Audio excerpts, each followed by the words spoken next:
5 حاجات لو عملتيهم الراجل يحب يكون معاكِ ويلبّي لِك كل حاجة أنتِ عاوزاها.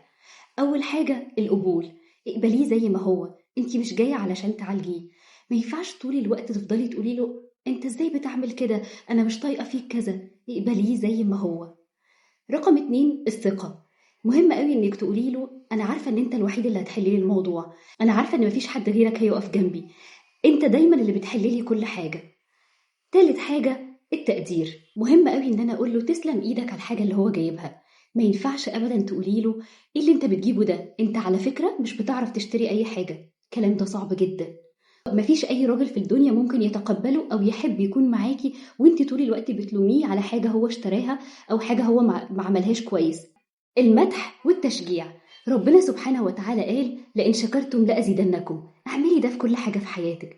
مهم قوي لما انت تشكريه على حاجة هو هيبقى فرحان، هيبقى حابب ان هو يعملها تاني ويزودك اكتر واكتر.